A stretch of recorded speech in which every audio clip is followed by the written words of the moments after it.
In this class, let's see about issues in the design of a code generator. While designing a code generator, we have to keep certain issues in our mind. So we need to follow these six issues while designing the code generator. The first one is input to the code generator. Second one, target program. Third one, memory management. Fourth one, instruction selection. Fifth one, register allocation. Sixth one, evaluation order. So by keeping these six issues in the mind, we have to design a code generator. Let's see the first one. The first one is input to the code generator. We know that code generator is the last phase of a compilation process.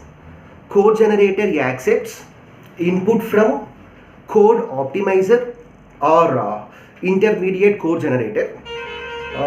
We know that code optimizer produces optimized intermediate code as the output. That intermediate code will be given as input to the code generator. So here the point is, code generator accepts intermediate code as the input. Here intermediate code is represented in several ways. The first way is postfix notation. So with the help of a postfix notation, intermediate code is represented. And the second way is 3 address code. So intermediate code is represented with the help of a 3 address code. We can represent 3 address code in 3 ways. The first way is using quadruple. So we know what is quadruple. It contains 4 fields. And the second way is triple. And the next one is indirect triple. So triple means it contains 3 fields. Indirect triple means it is also similar to the triple, but the triple address is stored in some other table. And the third representation is DAG. So DAG means directed acyclic graph, or we can write here some syntax tree. So intermediate code is represented by using all these ways: postfix notation, quadruple, triple, indirect triple, as well as some DAG or syntax tree. So any one of this input is supplied to the code generator. So this is the first issue, input to the code generator. And the second one is target program. Here code generator accepts intermediate code as the input and produces a target program as the output. Here mainly it produces one of the 3 programs. The first one is absolute machine language. Absolute machine language. So here the target program may be absolute machine language or relocatable machine language. Third one is assembly language. Assembly language. So code generator produces one of these program as the output. Let's see the first one, absolute machine language. So absolute means it is fixed. The program will be stored at some fixed memory locations of the RAM. We know that a program can be executed if it resides in RAM only. That is nothing but main memory only. So in absolute machine language, what will happen is the corresponding program will be stored at fixed memory locations. It may be A program or B program or C program. It may be any program. Any program can be saved at some fixed memory location in the main memory. So that memory location will not be changed irrespective of any program. Let us assume that these are some memory locations. So any absolute machine program is saved at these memory locations only. Here it is mainly suitable when the program is very small, so that the corresponding program is compiled as well as executed in a faster manner, because of the program will be stored at some fixed memory location, so that CPU can access that program in a faster manner. And the second way is relocatable machine code. So this is nothing but object code. So we know what is object code. Once the program is compiled, then some object code will be created. Here we need linker as well as loader. So we know the task of the linker. Linker links the object code of several programs to a single program. Let the program contains some 4 library functions. Some printf function. Printf function is available in some stdio.h. Let it contain some string.h header file functions like str, len. Okay. So that is nothing but one library function which is available in string.h. If you take stdlib.h, we have malloc function, calloc function. So likewise we can have several library functions in our program, but those library functions resides in some header files. So the linker links the object code of these library functions to a single program. Then after that, loader loads the corresponding executable file. Once linking is over, it produces executable file. Okay, so the output of linker is executable file. So that executable file will be loaded into the main memory by loader. Okay, here in relocatable machine language, what will happen is whenever there is a space in the RAM, then it uses that space for storing the program. Let us assume that here we have some free space, so the program will be stored in that free space. Let us assume that here we have some free space, so the program will be stored in this free space. So likewise, whenever there is a free space, then it uses that free space in order to store that program. Okay, so this relocatable machine language is suitable for any program. It may be either a small program or large program. There is no problem. And the next one is assembly language. Here for code generation, assembly language is very better. Assembly language generates the code in an easy manner. So this is about the second issue of the code generator, that is nothing but target program. And the next one is memory management. Here code generator or any page, lexical analyzer or syntax analyzer or semantic analyzer or intermediate code generator or code optimizer or code generator will use symbol table in order to manage the memory. We know that this program will be divided into, if we have a program, that program will be divided into several tokens. A token may be a variable or some constant or some operator. It may be anything. Okay, so that token information will be stored in the symbol table. So with the help of the symbol table, memory management can be done. Now let's see the next issue. The next one is instruction selection. Here instruction selection as well as the speed of the instruction is very important for producing efficient target code.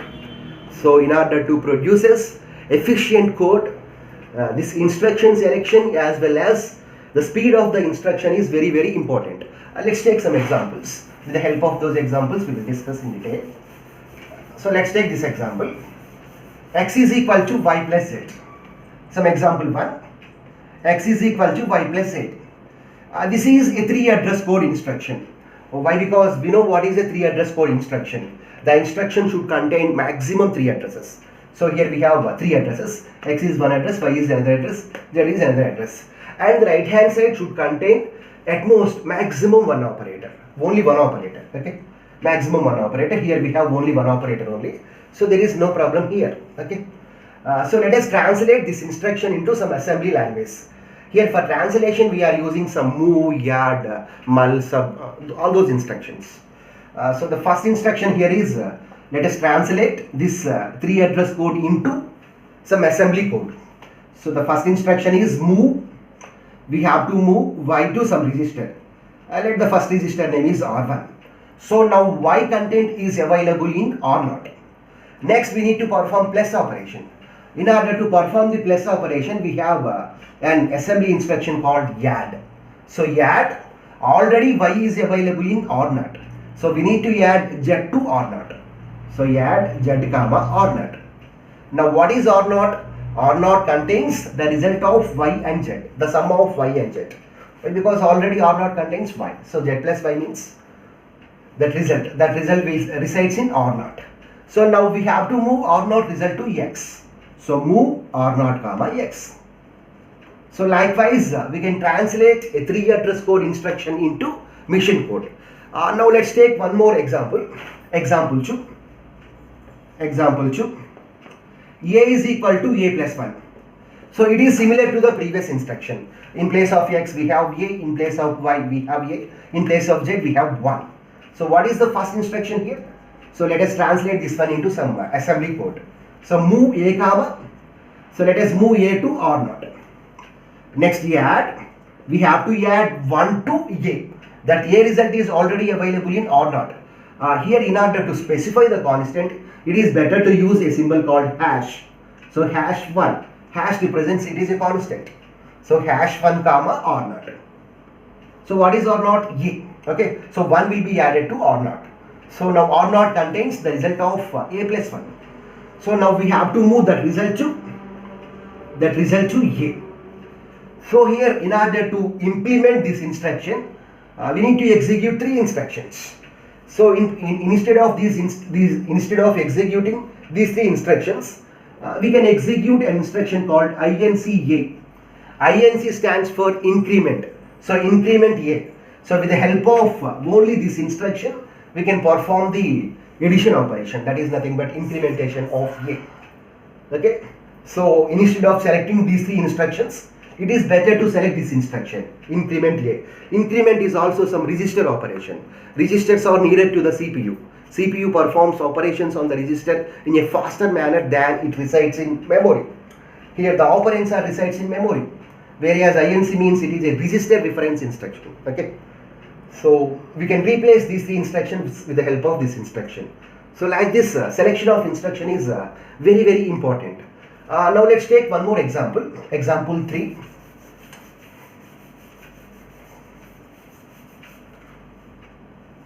Let the first instruction is a is equal to b plus c. Second instruction is d is equal to a plus c. Okay. So we have to translate these 2 mission code instruction, these two 3 address code instructions to assembly code. So let us write the first instruction. Let us move b to some register. So move b comma or not. So now b result is available in or not. Now we have to perform plus operation. So add. So we have to add c to b. That b result is available in or not. So add c comma or not. So now or not contains the result of b plus c. So we need to move b plus c to a. So move that b plus c result is available in or not. So move or not comma a. So with this or not, b plus c operation is successfully performed and the result is stored in a. Now a plus e. So let us move a to one more register. So move a comma or not. Now or not contains this a value.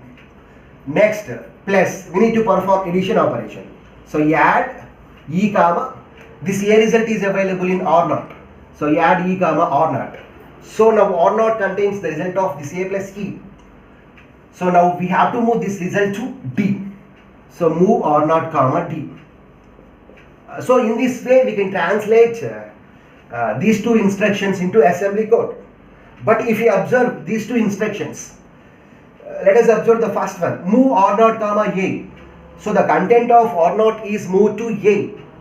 Next instruction, move a comma or not. So already we moved or not to a, but once again we are moving a to or not. So there is no need of executing this instruction. We can eliminate these instructions. These 2 are some redundant instructions. So instead of executing these 2 instructions, it is better to execute only the first instruction. We can eliminate the second instruction. So we can translate these instructions. Instead of executing these instructions, we can write a code like this also. So the first one is same, move b comma or not. Second instruction is also same, move c comma or not. So now or not contains the result of b plus c. So what is b plus c? B plus c is nothing but a. So now add. So what is a? A means b plus c. That b plus c result is already available in or not. So we have to add e to or not. E comma. What is a? A means b plus c. B plus c result is available in or not. So add e comma or not. Okay. Now this or not contains the result of a plus c. Now move or not result to d. So instead of executing 1, 2, 3, 4, 5, 6 instructions, With the help of only 4 instructions we are performing the operations. So this is nothing but instruction selection. So selection of instructions is very important in order to produce efficient target code. Now let us see the next one. The next one is register allocation, the fifth issue of the design, the fifth issue in the design of a code generator. Here let us assume that we want to perform more number of operations, but we have a limited number of registers. So now what is the problem here? With the help of limited number of registers, we need to perform more number of operations. So then only we will get the efficient target code. Okay. Here this is done with the help of 2 ways. In 2 ways. The first one is register allocation. And the second way is register assignment. So this fifth issue, register allocation, is done with the help of 2 ways: register allocation, register assignment. Register allocation specifies which register contains which variable. Let we have R0, let we have R1. So R0 contains which variable, R1 contains which variable. So that should be done with the help of register allocation. Let R0 contains A, R1 contains B. So we can say that R0 register contains A, R1 register contains B. So that is nothing but allocation of register. And the next one is register assignment. Register assignment is opposite to the register allocation. Register assignment specifies which variable contains which register. Let we have 2 variables A, B. So A contains which register, B contains which register. Let A contains R0, B contains R1. So we can say that A contains R0, B contains R1. So this is about what is register allocation and what is register assignment. Now let's see an example. With the help of an example, we will discuss register allocation in detail. Let we have 3 instructions. The first instruction is T is equal to A plus B. The second instruction is T is equal to T star C. Next one is T is equal to T by D. So we need to translate these 3 instructions, these 3 address code instructions into assembly code. We can write it as the first one, move A comma R0. Next one, add B comma. This A result is available in R0. So add B comma R0. So now R0 contains A plus B result. Okay. So that is nothing but the result of T. So now the result of T is available in R0 now. Now what is the next instruction? T is equal to T star C. But what is T? T means A plus B. That A plus B result resides in R0. So we have to multiply C and R0. So which operation we need to perform? Multiply. So multiply C comma R0. So R0 means A plus B. Okay. So A plus B into C will be performed. Okay. And let's see the next instruction. T is equal to T by D. So what is T? T star C. But the result already resides in R0. So we have to perform division operation on D and R0. So div D comma R0. Now move the result to D.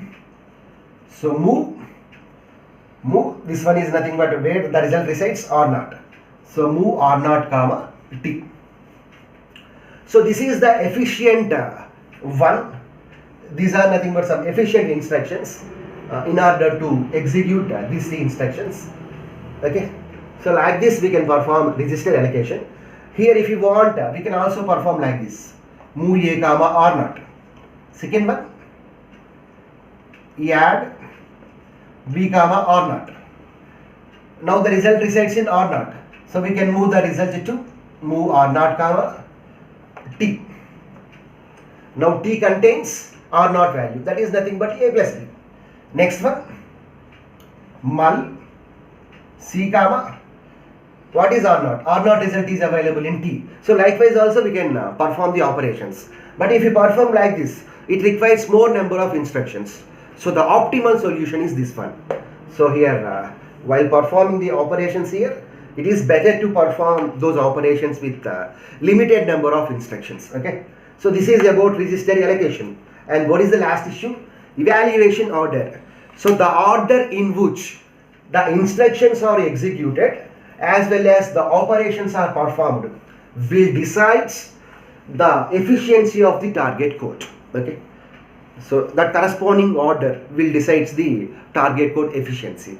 So this is about the various design issues in the design of a code generator.